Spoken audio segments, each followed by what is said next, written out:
What's up, everyone? It's your host Christopher Curtis Bowen on this on this morning edition of the Christopher Bowen Show.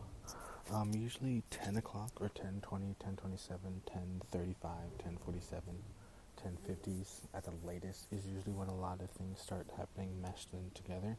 But more importantly, or at least previously, when morning things would start. Good morning would usually mean like a whole plethora of either stringent sequences or just the overall presence of radiance sort of initiatives or radiance action or radiance like full on attack sort of thing. And it doesn't necessarily mean attack. It just means like the presence of military awareness sort of thing that's developed into somewhat of a mantra. And I know for certain there's already like minds, for example, that already are overly irritated with hearing good morning. And for example, I would say that I used to be one of those minds and that I am one of those minds. But at the same time, saying good morning also means that it is sort of the repetitive acknowledgement of the respect of, for example, like higher ups and stuff like that. So, good morning also is usually just like the absolute agreement that there is absolutely no idea or no clue or no awareness of the types of activities and events that are occurring. So, usually at the same time, good morning also means the absolute sort of mantra of the awareness of it being all the things, like all of the above, for example. So like it originally was a respectful greeting. However, it might have modified and transformed into something else. What it can transform into, I know, but also don't know. So, whatever is sort of the absolute sort of directive that has to be happened actually somewhat either usually immediately follows or absolutely has to follow the whether it's a request or like a statement or a demand or a declaration or a command. The good morning sort of directive has to immediately follow, or excuse me, whatever follows the good morning directive is the literal action of potential and also the unity consciousness of like the whole bubble of what's going on in that sphere of action at that time. And I just grouped it under the sphere of action for sake of time or sake of, I don't even know, sake of discussion. But it's if there's some sort of needed directive that happened to go beyond the good morning, then that would be something that would be allowed and properly initiated. So what does it mean to me? I've developed some abilities that helped me to sort of navigate in terms of like what needs to be navigated and what needs to be understood immediately in terms of like I guess instinct and survival, like intuition sort of thing. And the thing is that is and isn't fair is I picked up on like a lot of those abilities and a lot of those habits really fast. And it's not that those are the only like those, for example, which could even develop into survival instincts. I'm not saying that those instincts are the only thing that, well, I shouldn't give credit to that, those instincts being the only thing that kept me like alive or kept me well or kept me able. But I would say that,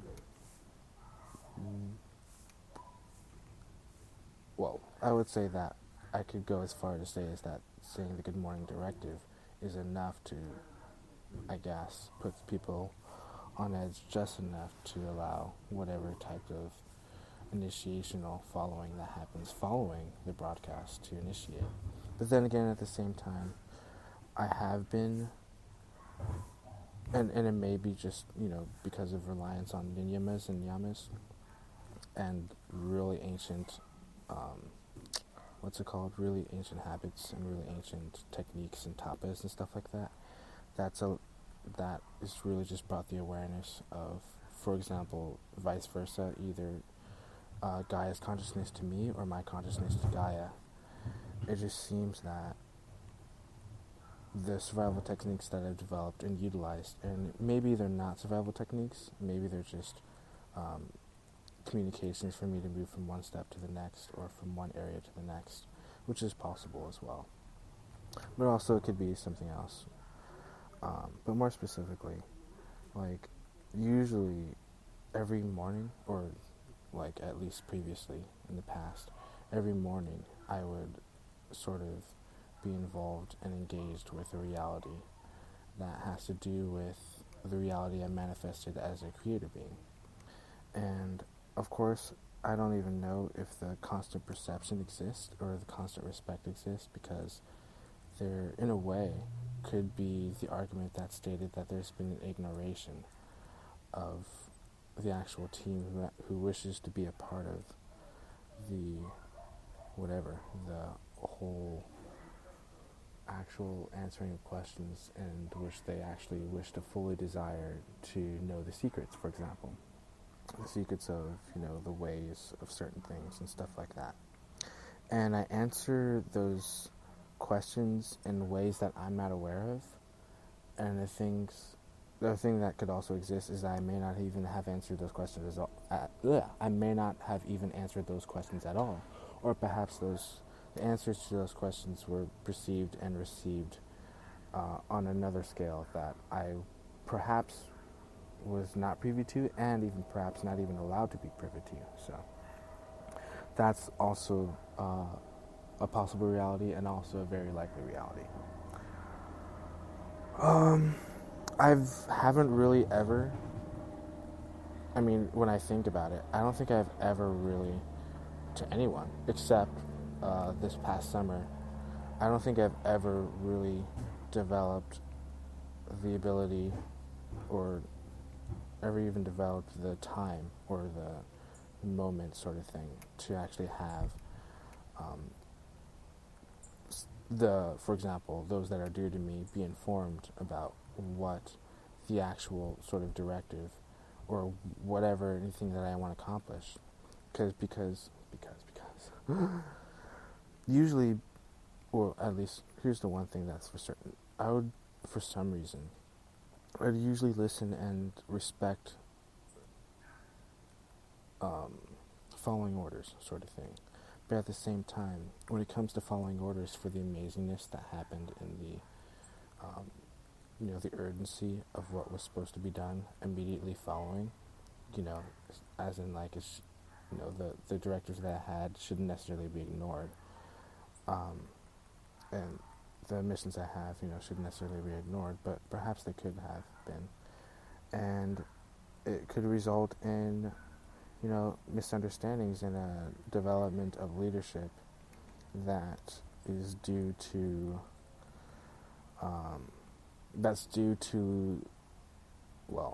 leadership. Think about it. I think I should actually talk about that for a little bit, because that was actually on my mind for a little while. So when it comes to the leadership of like development and like trust and stuff like that, in terms of like the importance of how camaraderie, especially on environments such as the busyness and activeness of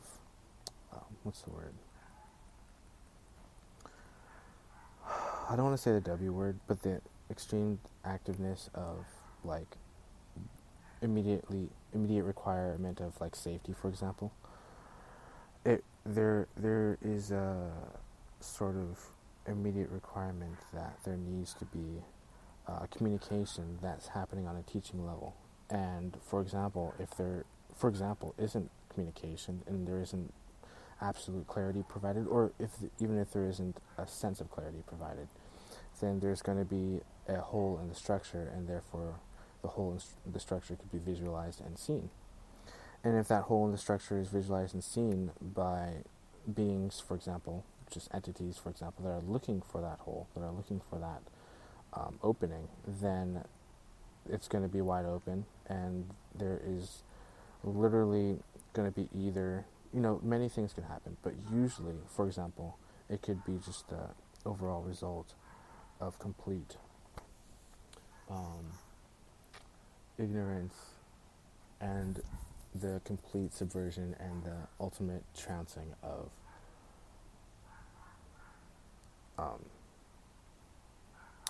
more than just like the organization or the structure, or even the format. It could result in the unawareness of the complete dismantleization. So the complete dismantleization ultimately could not only be the immediate result, but could be the continuous and exponentiating result, which results in what are the recognitions that happen from the individual perspective. For example, or from my point of view, for example, from the directives that was happened in the night previously. But what happens there, of course, is the continuous sort of catching up sequence, the continuous catching up to reality, which is not necessarily the situation that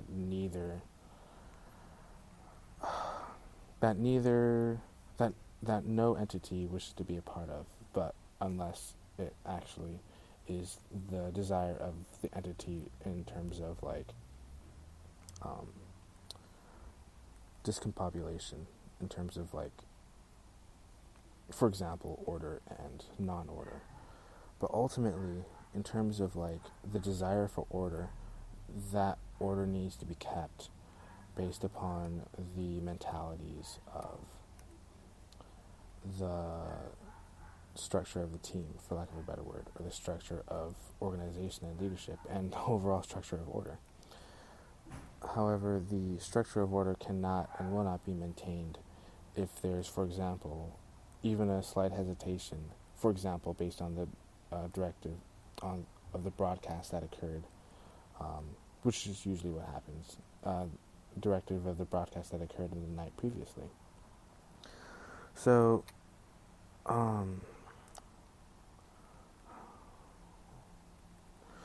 usually the things that which could, this could be the first time that it's being said, but usually the things that are said is, complete rulership in terms of the actual ability of leadership and instillment of liberty that liberty provides. But it's not necessarily the liberty that's the goal, and the maintenance of maintaining and the freedom to support that liberty and fighting for that liberty and supporting that liberty and holding that liberty dear and holding the freedom dear. It's more about that there's already a solution of super powerful creatorship that has yet to be even spoken of. And even now, the actual leadership of creationatory leadership has still not even been spoken of. So now I shall enter in the speech of the directive to be spoken of.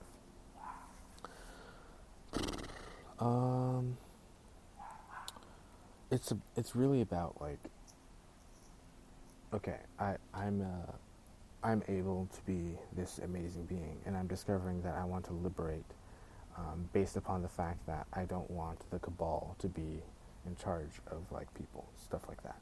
So I want to be the leader in terms of, I just gotta like be Les Mis about it. Like if the team was in front of me, or like those that were dear to me were like in front of me, like what would I say? It would probably be the following.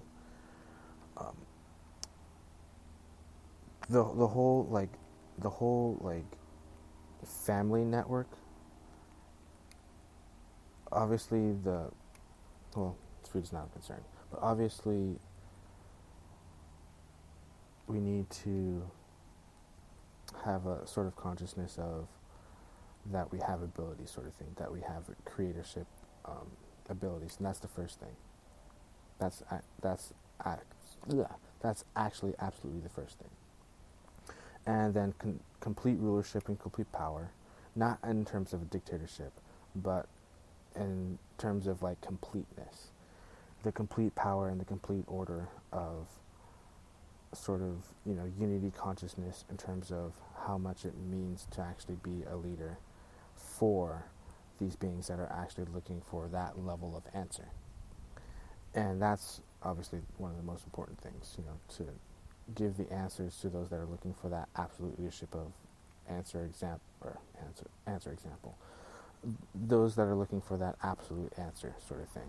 Like, there are situations that do require immediate, like, trust and immediate answers. And for those situations, I would say, which is going to, of course, require a lot of courage and trust, which is obviously evident, that there is evidence that exists in the likelihood of, well, I guess, innate trust. It's interesting because usually, that's the thing. It happens. It's right after, and it's not an excuse, obviously, but I might as well mention it. Usually, it happens right after sleep, and I usually don't have broadcasts in the morning.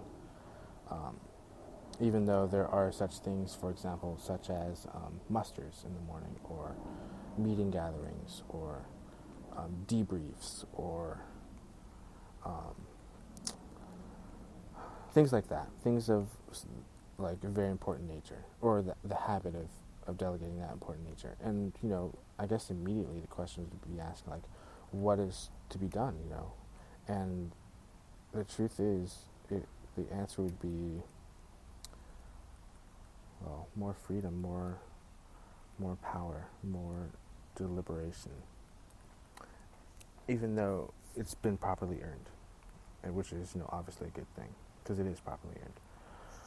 So what does it mean? Like, what does it really mean to be able to, like, communicate on this level, or talk about the overall things that need to be communicated?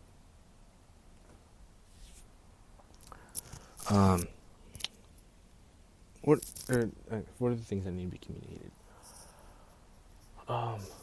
This is the new frontier. This leadership. This leadership is for setting the foundation of the next sort of generation, for lack of a better word. And this generation is to lead based upon the fact that not only can there be the unique unitement of actual spiritual consciousness, which is obviously the main goal of everything, spiritual consciousness, but the actual enlightenment of the spiritual consciousness as a sort of like deity, or as a God being, or as the teaching of God being powers. And the God being powers and the God powers can obviously originate from within me, like can obviously originate from the different learning lessons that can be happening incredibly quickly in the team. And the thing is, or in the environment. And the thing is, the immediate sort of God actions that happen are, believe it or not, immediately stilled in the younger generations, or immediately stilled in the kin. And even if there is more questions to be understood, they can be answered through the kin. Immediately know that those like godlike abilities are hiddenly and secretly instilled within the beings. So in case there's, for example, the over exertion of extremity in terms of like pressure that may or may not be handled, those presences are actually present in the call or in the exclamation, even though it may not seem apparent. Because, as weird as it sounds, because I'm with you, sort of thing. So the urgency of, like, for example, training, which is obviously prevalent, present, and pertinent, The training is pretty much the process of engaging in devout listening and then devout patience, which was not the actual intended result.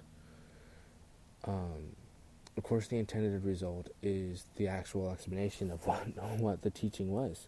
So the teaching is the yama is basically the discovery of not allowing the senses to get in the way. And the senses ultimately, to allow you to be in a state of mind to not allow the senses to get in the way, is to kind of be in a meditative, to be a meditative state of peace, and a meditative state of like non-anger, or at least that's how I perceive it. That's how I perceive it, sort of. Because, I was never, like, believe it or not, which is probably going to be hard to believe. This is a pretty good example. I've never really been in anger. I've never really existed in anger. Well, actually, that's not true. It's possible to direct a lot of anger towards the globalists, for example. It's very possible. That's an actual possible action. But however, because of, like, actually I'm not going to explain the because part yet, but I'll just say because there was lack of communication and it didn't happen fast enough. So I'm just going to say the following. The actual sort of mentality that comes from the leadership, or the godlike abilities and the importance of the directives are, the awareness of the three classes, which isn't necessarily a super important part of life, but for some reason I thought it was important, but I never really said it. I never really spoke of it. I don't know how to pronounce it, but chiastras is one of them, and I forgot the other two. But anyway,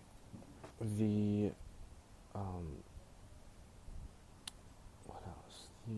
I used to also highlight superpowers, and more importantly, supreme or almighty abilities, and I would mark them or highlight them when I discovered that that's something that was actually accomplished. And usually, after, for example, the workday, all those, or not all the abilities, but usually one of the abilities or two or three of the abilities are, highlighted or marked off, sort of thing.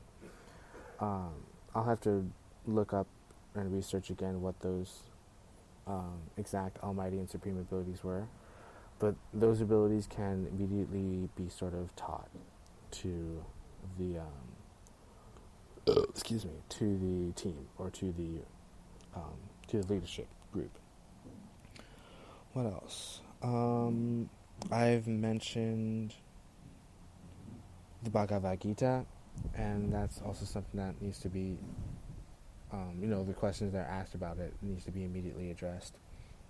The things that are there are breathing abilities, as in total breathing, consciousness, understanding, and then the acceleration of the continuousness of progress that happens after the sort of breathing, exhalational understanding of creationary level, and the fact that regardless, the breath will exist anyway. So that's something that's very important to recognize immediately. I probably should have said that earlier. Anyway, the other thing is just the awareness of, which is kind of, it's a very weird thing to say, but the awareness of demonic natures and the awareness of divine natures. It is, what happened is there was the practice of dealing with demonic natures and somewhat controlling them, but also letting them run rampant. That's one of the unique abilities one of the unique areas that I actually specialize in, because for weeks and months at a time, that's kind of the area that I specialized in. And because I never, for example, really answered the questions about the divine nature and the divine attributes and those questions that were asked at that time. So, for example, long periods of training could consistently advocate for demonic nature instead of consistently advocating for qualities that are divine, or qualities that are like actually positive, sort of ascensionary, evolutionary, positive, like actions and results, and therefore learning and instillment. Whether or not that sort of breaking point is met or not, that is something that I may not ever know, because I would consistently have broadcasts every single night. I would consistently have these sort of leadership mentionings, which is something that I was already inspired by. That was inspired by someone else, in terms of like how I perceived Liberty's news, or like independent news sort of thing, which developed into the radio show, which developed into whatever it developed into, which is something that's, I guess, a TV show or a broadcasting network, or like a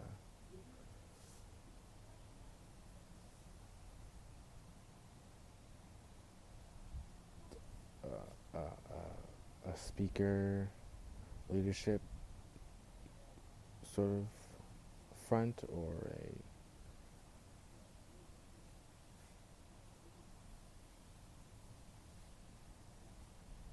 I don't know, a leadership sort of sesh. I don't know. Anyway,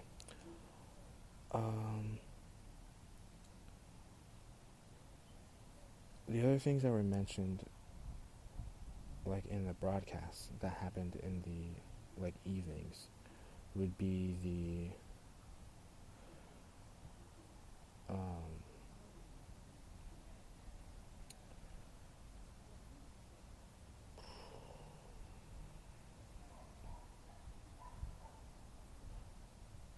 something about the Janes, or the Jans, and something else, and then just like understandings of religion, and just the understanding of separation from religion, or not separation from religion, but individual, what's the word I'm looking for? I guess the word I'm looking for is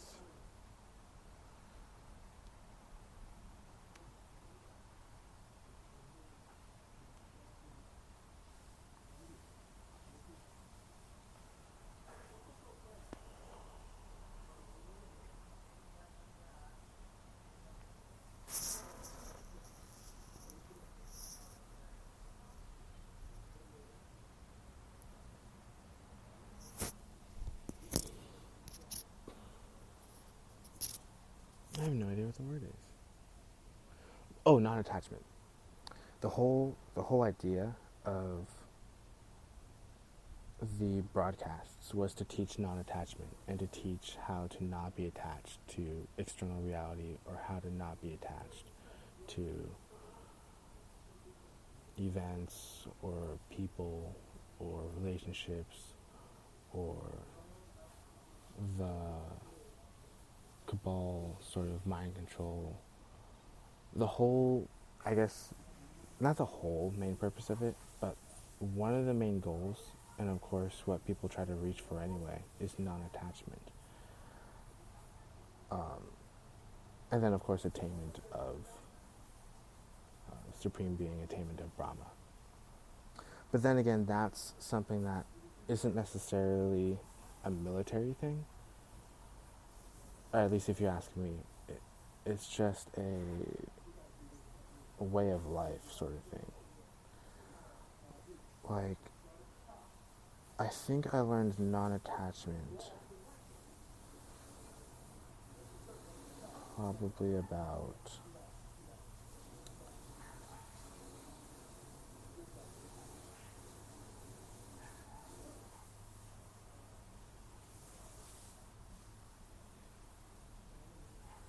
four or 5 months in. 4 or 5 months into the training that I was undergoing at that time. Because, like, for the longest time, I never really understood what non-attachment meant. Because normally, at least the ways of the ways of the world is all about attachment. For example, to said military desires, to materialistic desires, and to materialistic nature. And the art, I guess, of non-attachment developed, I guess, as a result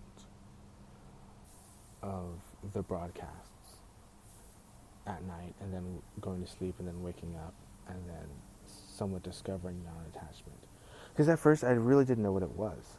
Like, I didn't know what this sensation was. I didn't know what this level of communication was. I didn't know what it was. Because at the same time, like, I was trying to discover and trying to, of course, be the best that I could be a good quality sailor, be able to follow the creed, and being able to be the best individual, best leader that I could. But it seems like the more effort I put into being like a good serviceman, for example, the more I just seemed to discover that there is energy that's coming from within me that's being revealed somehow. And there's a nature of desire to discover what's actually within me, and I didn't understand that at the time. And it would be very long periods of time that I didn't understand that most of my power, but pretty much all power comes from within. And I was discovering that when I would be somewhat, for lack of a better word, withholding of my own inner potential, when I discovered that I could be like some sort of being that was able to instill all these other characteristics in others. And it just seems like the more that I was being trained, the more this inner reality seemed to be attractive. And then it's almost like, I guess it could almost be considered taken advantage of, but I guess it's a level of taking advantage of life, because at the time, which is a very important thing to know at the time, I guess, but at the time, I knew who the enemy was, and the thing is, I was relentless towards the enemy. I knew the enemy was the globalists. I knew the enemy was like the Illuminati, the black nobility. I knew the enemy was the globalists at the time, and I knew that I had to do everything I could, because I knew that, and I didn't really want to say this, but I knew that we were completely outmatched, because there are such things, which may still kind of be the case, but I try not to worry about it too much. But it's still kind of the same thing. We're completely outmatched, because as far as I know, there isn't a single weapon in the universe that's more dangerous than scalar weapons. There isn't a single weapon that I know of on Earth that's more dangerous than these electromagnetic scalar weapons, or these longitudinal weapons that can, shoot spacecraft that are traveling at the speed of light out of the sky. Like, these scalar weapons can actually attack spaceships that aren't even necessarily seen by the naked eye. They can attack spaceships that aren't even visible by radar, or aren't even visible in this dimension. The scalar weapons can And it's a very, very powerful weapon. These scalar weapons can, attack these spacecraft. So, like, if these scalar weapons can attack these spacecraft, well, how vulnerable does that make anything else that doesn't travel at the speed of light, for example? How vulnerable does that make? And so that's kind of like the mindset that I was dealing with. It's pretty much like no matter what I'm trained in, no matter how much perseverance or trust I instill in others, or no matter how coordinated and how orderly the whole orderly flow of like military chain of command works, there's still going to be the fact that there's an enemy with this massive weapon that there's absolutely nothing that we understand that can be even created or designed that can match that. And definitely there's nothing that can be designed that can top that. So keeping that sort of urgency in mind, it would seem like, I guess, that there's, in comparison, a relative state of calm. But even if there was urgency, like for the sake of conversation, even if there is urgency for how much these, these leaders, these higher ups, how much they, are, for example, giving orders or giving missions and instilling missions and having, the desire to have a lot of work done, for example, a lot of things to accomplish, a lot of training, for example, and having that whole awareness going on. Of course, they have a wisdom, a set of, actual wisdom and a set of actual experience in their field. Officers, enlisted, like they have actual experience in their field, and for example, they're experts in leadership, they're experts in designing, whatever they're designing, they're experts in their field, and they have actual experience also in the areas in which their abilities were required, and they've actually been in situations where it's very fast paced and there's lots of things going on, and their experience has kept them alive, for example, and kept others alive, and it's a very, very powerful experience. And it's interesting because there is a sense of communication that was happening at all times of, and here's an interesting phrase.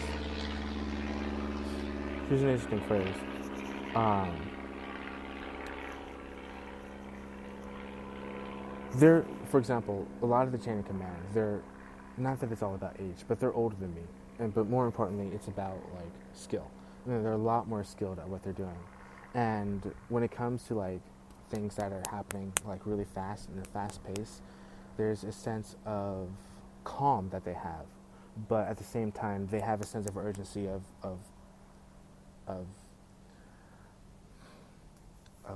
excellence, of resilience, and of that's kind of unparalleled. And they're doing the best that they can, and that's without a doubt. Like I've witnessed that. I've witnessed unparalleled excellence from these beings, because obviously they're, for example, like they're the ones that are defending freedom and have defended freedoms for, as has been passed down for hundreds and hundreds of years, for well over 200 years. And the thing is, it's interesting that there is, like, when it comes to everybody, when it comes to everybody that's in the military, there's an interesting level of calm that I have.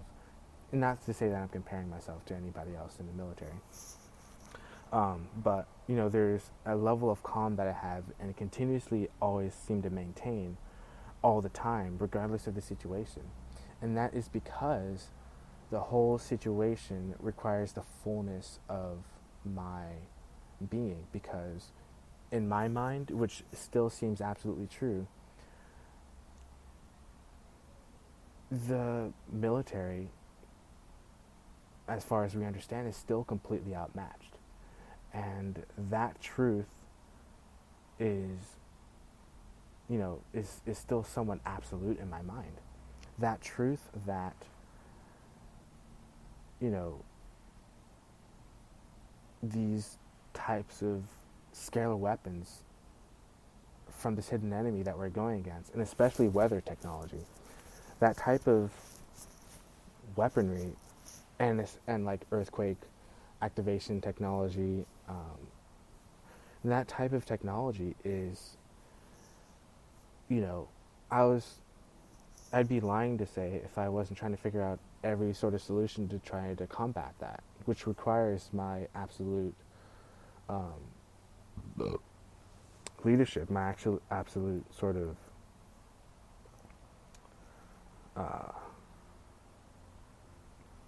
it requires my full attention.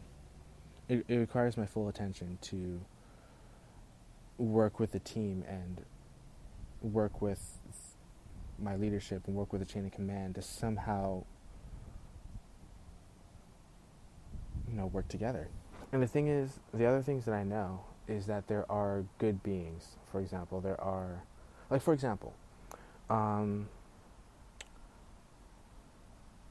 this was written in Unacknowledged, and I was reading Unacknowledged when that DVD, or when the book came out and the DVD came out, and I tried to make a big deal of showing it in the USO. Believe it or not, I actually fell asleep like near the end of the movie. But anyway,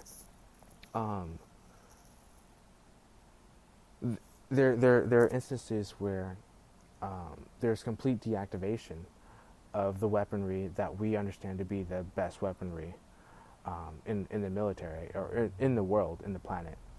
There's deactivation by craft, by what we call UFOs, but by interstellar craft, by spaceships, by these starships. And to be honest, it's literally just repeating what has already been known since before I was born. Like, that sort of information has already been known. That sort of technology that the extraterrestrials utilize, that sort of information has already been known. The sort of reality that, goodness gracious, I think Mother Nature's going absolutely bonkers. Anyway, that reality has kind of already been known, and for some reason I try to play the part into informing my peers about all this sort of technology and about all these extraterrestrial beings. And of course, some listened, some didn't. And I'm always, I'm used to rejection. I'm not going to expect everybody to listen to me all the time. I mean, if I expected everybody to listen to me all the time, then it wouldn't really be a planet. It would just be a collective of robots. Or at least in hindsight, that's how I see it. Anyway, how do you... And that's kind of the question, how do we... And I may not even have an answer, but how do we live in a world where the enemy has these capabilities that completely outmatch us, and the fact that they're still hidden in a way? They're still invisible. They're still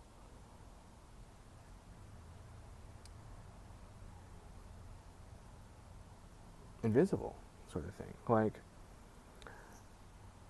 I know for a fact that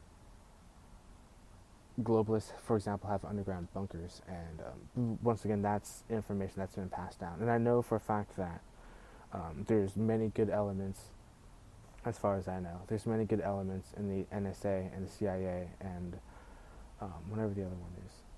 NSA, CIA, and all the other departments that have good people that are aware of this higher level compartmentalization. But once again, that's kind of already known, because Stephen Greer, for example, goes into many details about USAPs and unacknowledged special access. Unacknowledged special. Unacknowledged special access programs. And it just seems like that sort of reality has been in existence for a long time, or at least the understanding that USAPs exist. And it just seems like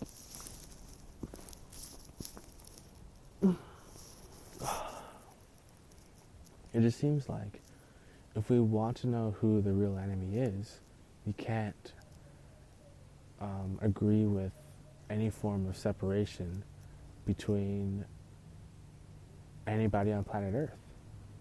And that's the thing, life, or one of the things that I guess the country and the whole planet learned yesterday is that we need to love our country, or at least that's exactly what President Trump believes.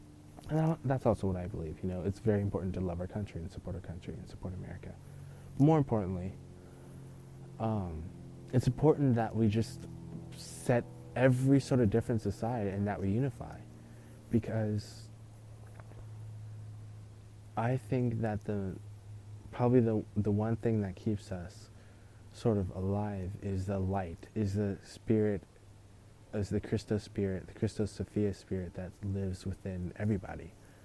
However, these, like the really, really higher ups, the cabal, there's some cabal that are Christians, for example, but there's some cabal that are just absolutely not Christian. They're against humanity. They're not for humanity. And there's levels of the cabal that are just so anti-human that, like I've said before, there's nothing I can do that I could comprehend it. I don't even understand the evil spirits. I don't know why they're so evil, and I don't know why they're engaged in actions of absolute evil. I'm not able to comprehend that. But more importantly, these higher ups, it's just, there's so much immense power in this generations of evil, generations of just these beings who are at the top teaching their kids to, I don't even want to say it, but teaching these people at the top, just having generations and teaching their kids to hate humanity, to kill, and to control all these populations and just play with humanity like feudalism. Or actually it's not feudalism, it's worse than feudalism, because like I've said, I've touched upon, I haven't really talked too much about it, but like I've said, there's aspects of technology and robot control and AI and stuff like that. It's so just topsy-turvy, it's so corrupt that they're integrated and they're kind of ingesting their own diabolicalization. They're ingesting their own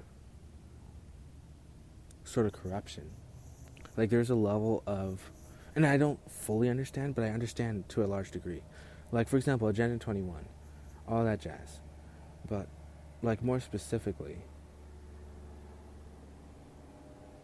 they want to meld with machines. They want to become cyborgs, and they want to eliminate most of humanity as they become cyborgs, which is kind of counterintuitive. Normally you wouldn't want. I can't even wrap my head around it. Normally you wouldn't want to become a cyborg. Normally you wouldn't want to get rid of your humanness, get rid of your... I'm sorry, I really don't understand. No, I'm not sorry. There's nothing to apologize for, but I just don't understand. I just don't understand. Like, it's we have a God-given body. We have a God-given um, legs and arms and heart and brain and system.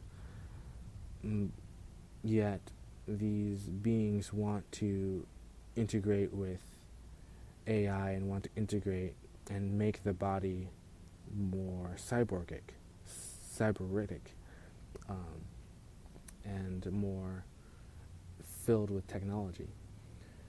And as much as I try to understand it, I'm not sure I can truly grasp my head around it. I'm not sure I can really grasp the understanding of just how evil the cabal is. Because what's important to understand is that they don't and they won't ever see us as I can't even understand, dude.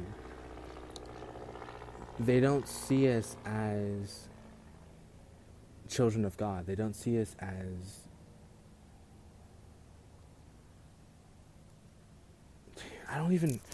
this is so hard to comprehend. They don't even see us as living things. Like, I know they've described us as useless eaters, for example. And I know that the Cabal describe us as just things that need to be killed and slaughtered. But it's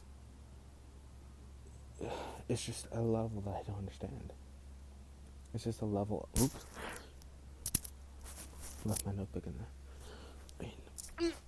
It's just something I don't understand. But anyway, all I know is I'm going to talk about the positive. So right now, like, it's raining. That's one of the things that I wanted to do. That's one of the things I wanted to have happen. Is united consciousness of elementals and the human kingdom, because obviously we're not separated from all that is. You know, we're one with everything. You know, we're actually in tune with plants. We're actually in tune with elementals. We're in tune with the Devic kingdom. We're in tune with the Cetaceans. We're in tune with, like, all these beings all over the universe and all over the multiverse. And there's many interactions that are also happening on a multi-universal level of, like, you know, beings that also want to be a part of this universe, multiverse to universe sort of thing. It's very good. It's a very positive thing.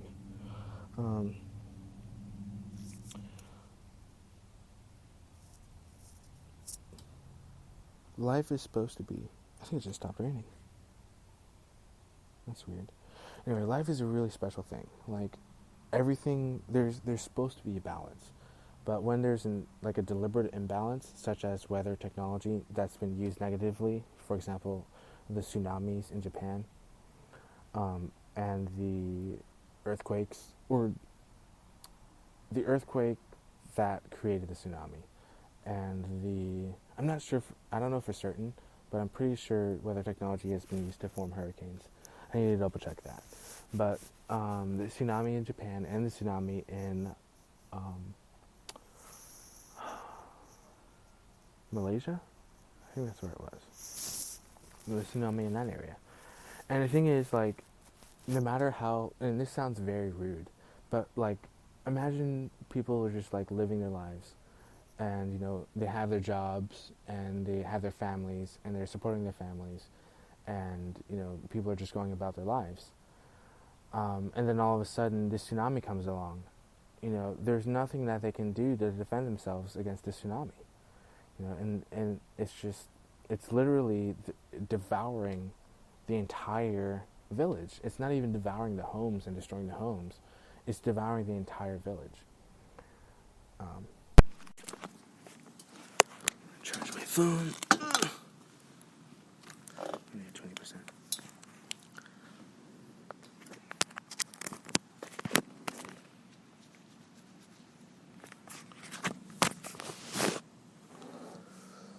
So, you know, what's going to be done? Like, how do you defend against weather technology? How do you defend against a tsunami? And the thing is, which is absolutely true,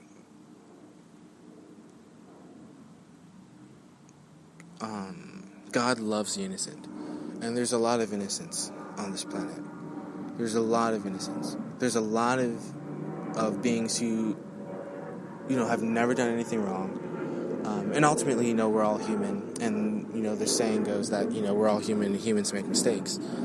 But there's a lot of innocence, especially in, like, for example, it was very inspiring to me. Like, me personally, here's what was going on in my mind when I was hearing the president's speech about Venezuela and about, I don't know if you mentioned El Salvador and Guatemala and all those places, but here's what was going on in my head when he was talking about Guatemala and Venezuela.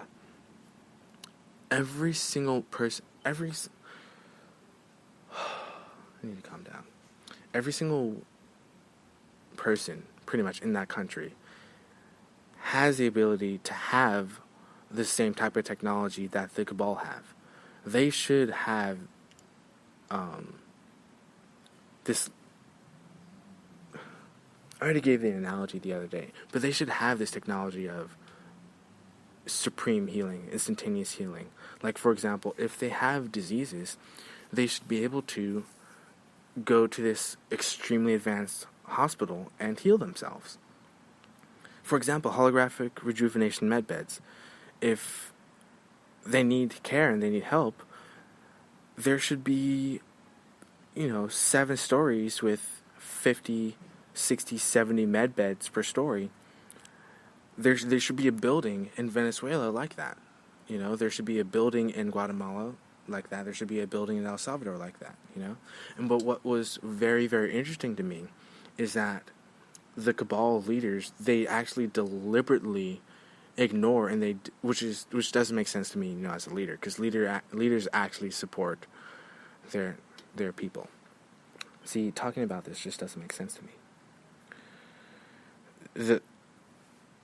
The cabal leaders literally deliberately ignored their people. They deliberately turned their back on the people, and they deliberately ignore them. They deliberately don't support them, and they don't listen to them.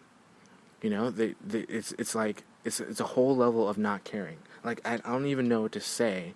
I can't even grasp my mind and my heart around how a leader would want to ignore their country. That doesn't make any sense to me. It doesn't make any sense to me at all.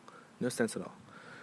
And the thing is, it's not that, and this is what actually absolutely makes no sense to me, which is where I kind of just absolutely trying to do everything I can to try and do something about it, and try and be calm about how I can be the best leader I could be.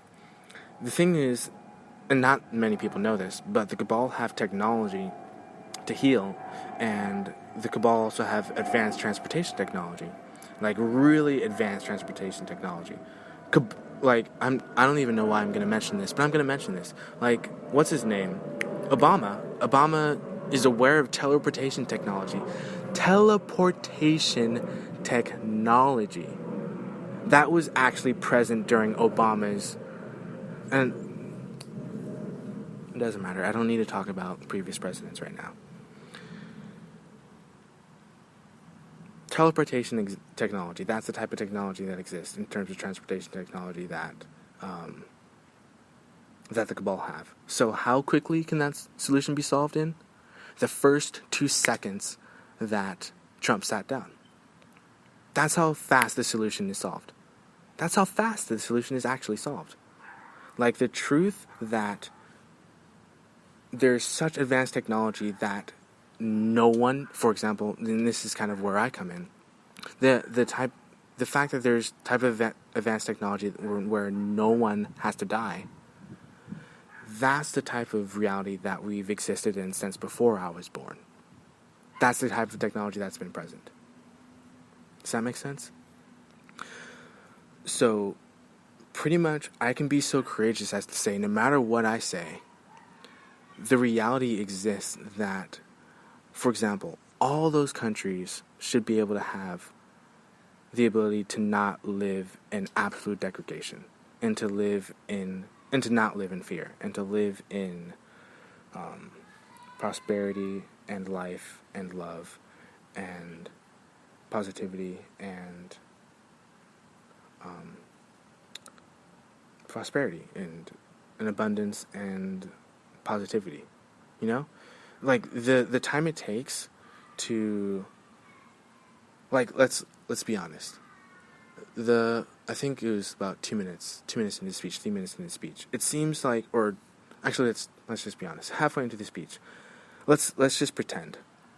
It seems absolutely obvious that all the countries agree that the cabal is the enemy. It seems absolutely obvious that the cabal does not want humanity to succeed, and it's obvious that everybody, or at least this is what I believe, which hopefully is true, but all the leaders in every single country actually want to support their people. And that's what I believe, as crazy as that sounds. Every single leader wants to support their country and actually wants their country to thrive. Maybe that's not true for Iran, I don't know. Maybe it isn't, maybe it is. All I know is that, and the thing is, I'm not going to talk about the Stargate yet, but it's possible to have. See, that's also the thing I don't understand. And actually, I'm going to mention that right now. It'll feel good. It actually feels good when countries are supported and, the people of the country are actually supported and are thriving. The reality that exists in terms of, like, how countries can actually, sounds so cliche, but how countries can actually unify and continue to evolve and develop, that seems kind of common sense to me. And I don't think that there's any leader, unless the cabal leaders obviously don't want the best for the planet, but every leader except the cabal type leaders, they want the best for their country. They want the best, and they're going to do everything that they can to support their country and give the country what it needs. And the truth is, for example, Trump talked a little bit about how we utilize gas, for transportation, how we have natural gas and how we have oil. The truth is, and this is what I was really big on when I was serving, is, we should be a Type 1 civilization, we should be a Type 2 civilization. But the thing is, the cabal is already a Type 1 civilization. The cabal is, there's already breakaway civilizations, and I've mentioned that so many times. Anyway, I might be digressing. The important thing is, the type of technology exists to have everybody on the planet flourish, like literally flourish. And flourishing in terms of anti-gravity, flourishing in terms of replicators,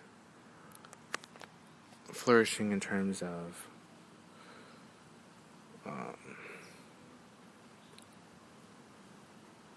just all the advanced technology that the cabal has. There shouldn't be any. Well, that's kind of what my important step is as in being a leader. Nobody has to die. Literally, nobody has to die at all. There's more solutions in terms of there's more solutions in terms of curing diseases than there are diseases. There are more ways to heal humanity than there are to try and provide disease to humanity. There's a lot more healing,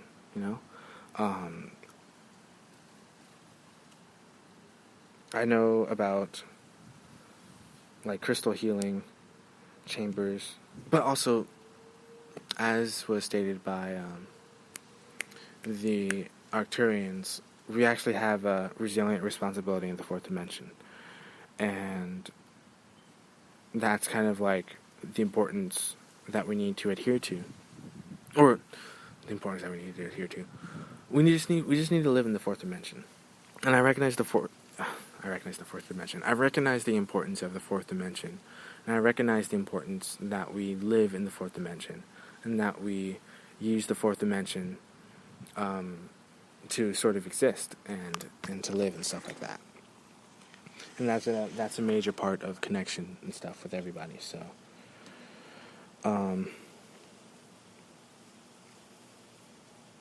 now I think here's where the light comes in. What I discovered this summer, I think it's actually a ability. I think it's actually possible to develop those abilities that are in Destiny 2, for example. Like solar abilities, flaming hammers,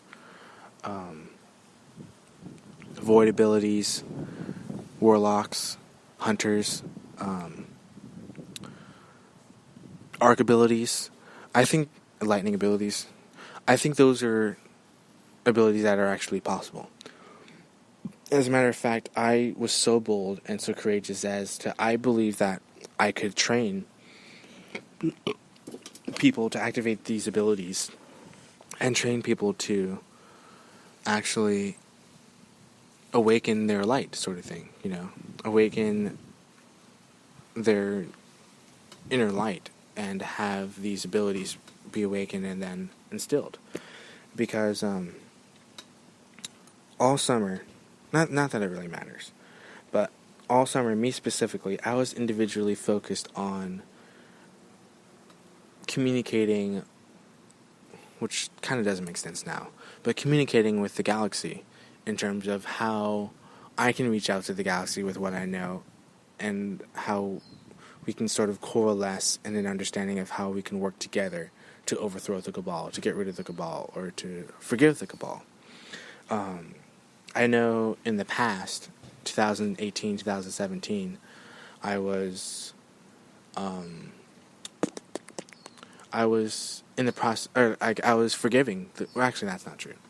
I think it was this year, and I think a little bit of last year. I was involved in deliberate forgiveness of the Cabal. Forgiving the Cabal for everything that they've done, and I'd just rather exist in a state of, well, that's what I say, but I'd rather exist in a state of unconditional love, unconditional acceptance, and unconditional forgiveness. And that's a fifth dimensional quality. That's a fifth dimensional existence. Being in tune with the fifth dimensional planetary body that Gaia is, and in tuning with the fifth dimensional light body. But it seems like there's more importance in being in the fourth dimension. Anyway, what was I going to say?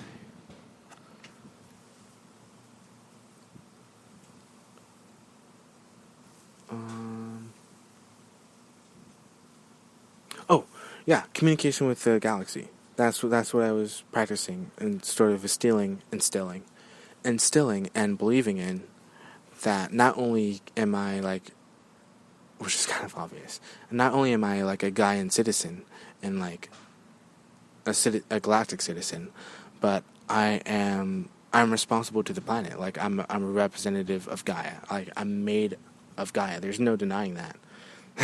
There's no denying that. Like I'm made of the substance of Gaia's elements, sort of thing. There's no denying that. And of course, it's obvious to the galactics that I'm from Gaia. And it's obvious because, my eyes, and all of our eyes in general, are the eyes that would take in the light for our sun, because that's the sort of light frequency that we live in. We are able to take in... One second.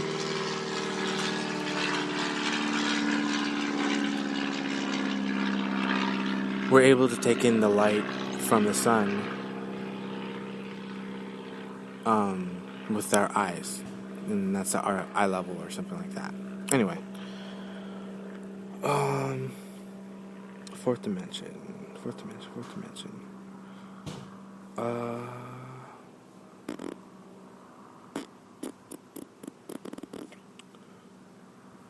forgot what I was going to say.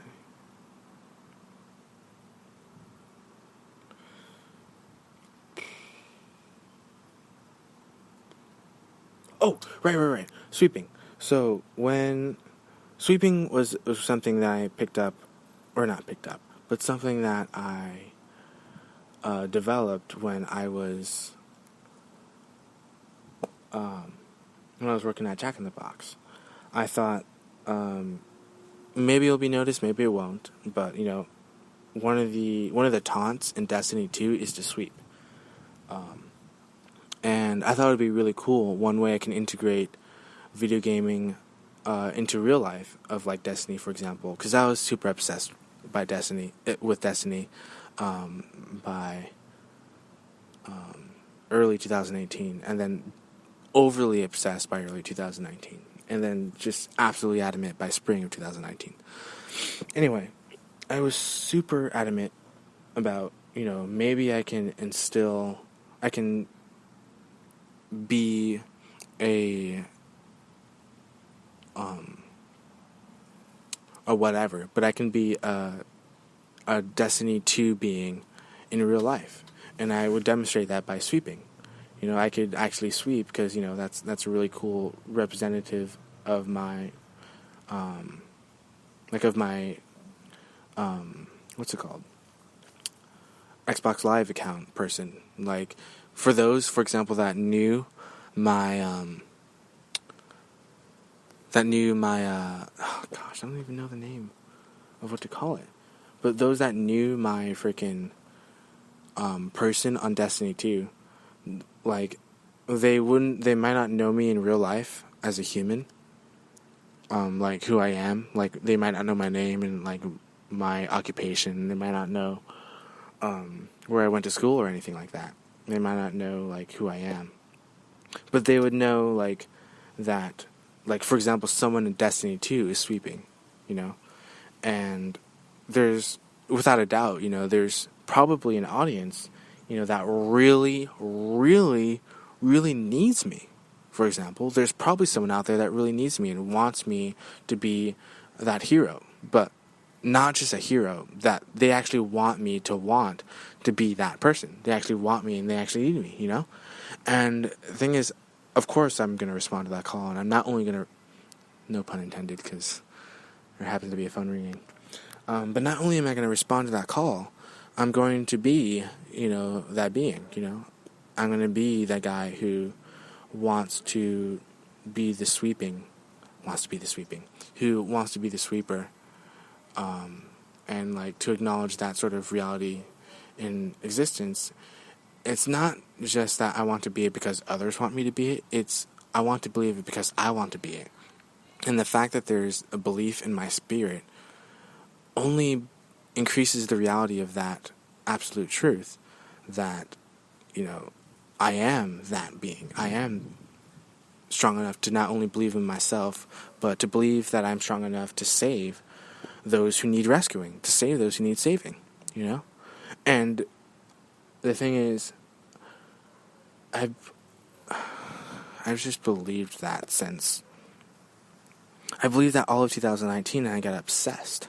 And there's times when superheroes, or at least in like comic books and in movies and stuff like that, where superheroes, get super obsessed. Like when Spider-Man, the original Spider-Man, he just started eating and getting overweight, and just acting, not necessarily like Spider-Man with all his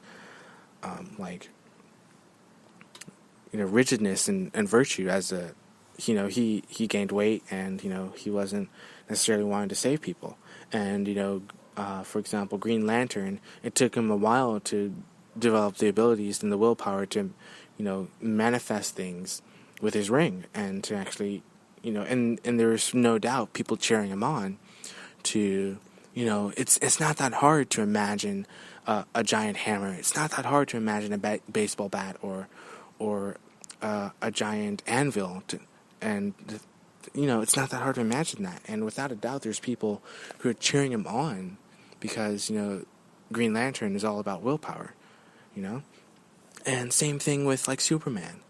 Like, Superman has these abilities, to fly and to move at super speed and have super strength. And, when, for example, when you throw like a beer mug at him, it's just going to bounce off because he's just, purely strong. And, like, when someone shoots a bullet at his eyeball, the bullet just gets smushed because, Superman doesn't even blink. And that's just his ability, And so, like, when I've never really mentioned this to anyone. When I began to become obsessed with aligning myself to this Destiny 2 being, trying to, like, develop all these abilities and to actually be the Destiny 2 being, and then to kind of, like, anchor that in my reality and, like, focus myself upon that. I didn't necessarily know who was watching at the time, I didn't know who actually cared. I didn't know who actually didn't care. I didn't even know if I had enemies. I didn't know if I didn't have enemies. I was obsessed with video gaming. I was obsessed with trying to stay awake as long as possible and trying to just it didn't matter if I was American. And to me, what mattered was who I inspired. What mattered was who I was waking up. What mattered to me was who was being impacted by the things I was doing in this online world, in this video gaming world. What mattered to me is, like, am I reaching to people in Britain? Am I reaching to people in Japan?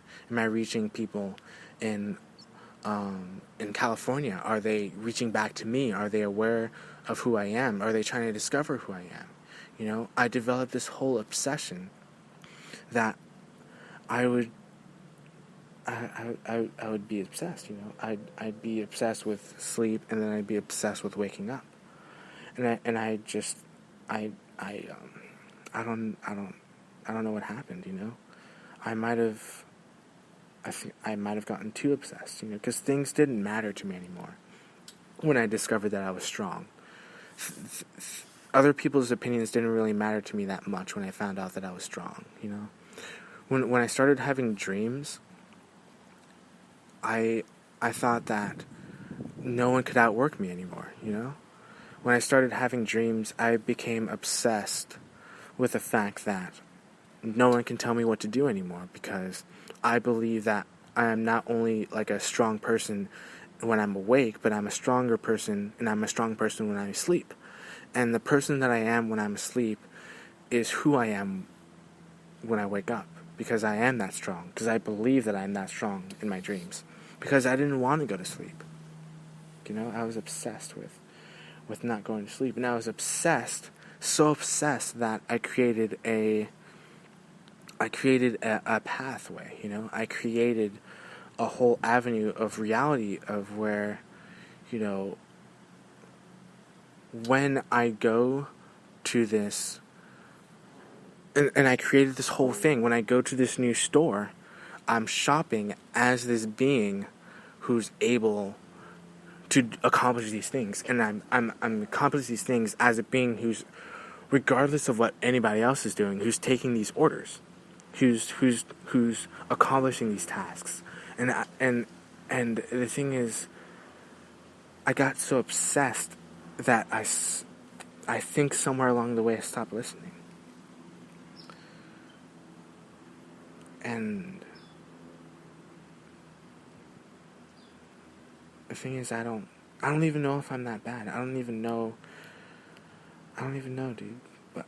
But I just stopped listening, I think I stopped listening.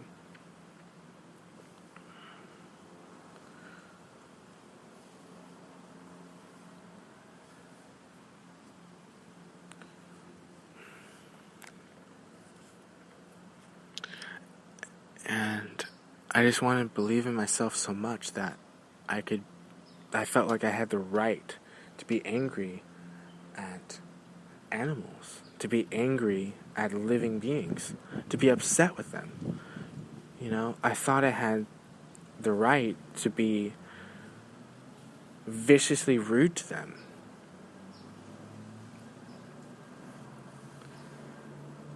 And I believed in that wholeheartedly. As a matter of fact, I actually blamed them. I blamed them for everything that was wrong with what I was doing. I blamed them for everything that was wrong with what was going on planet Earth. I blamed them. I said they're the epitome of evil. These animals are. And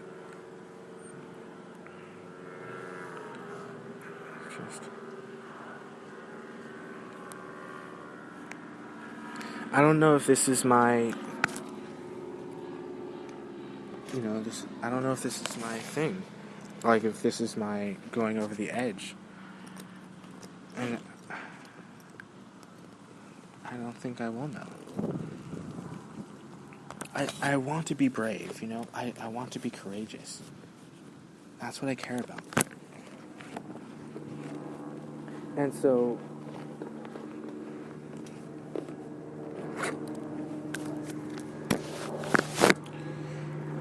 when I sweep, or at least now when I sweep, I actually, and that's the problem, I actually don't listen to others, I just, I don't listen to others anymore, which is the inspiring thing in the first place. When you're a hero, you want to be the hero. You want to be the one who hears the person in the distance who's calling for help and, engages in the sweeping action and then says that is that action that instills the fact that I am that great hero. But the truth is, I don't know when I stopped listening. I don't know when I started just, I am the only one who decides when to sweep and when not to sweep. And I don't want to be that kind of person. But that might have, that might have been the stage that I entered. That might have been I might have hit that point. And I don't know how heroes get out of it. I've never really known what it's like to be a hero until you know what it's like to totally skip the important step that brings you to where you are and is supposed to be in the first place. For every single day, for days, I was saying, I just want to be in the fifth dimension. I just want to be fifth dimensional. And I've been ignoring who I am. I've been ignoring who I am in the first place. The things that make me so awesome.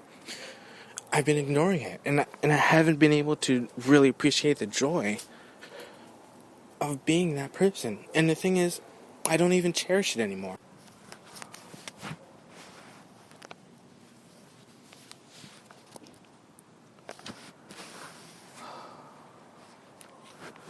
So I need to recognize that I am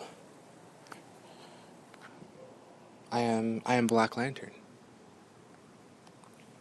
I need to recognize that I'm Black Lantern. I need to recognize and be a hero. And I need to recognize that, I do need to be incognito. And I need to promise, I don't know if I can promise the collective, but I can promise myself. I can promise that I've learned the hard way. I've learned the hard way of what it's like to deliberately be a hero, but to deliberately ignore those who wanted me to save them. And I know that now. I am aware that I am Black Lantern, and I am a hero. And I need to be a hero.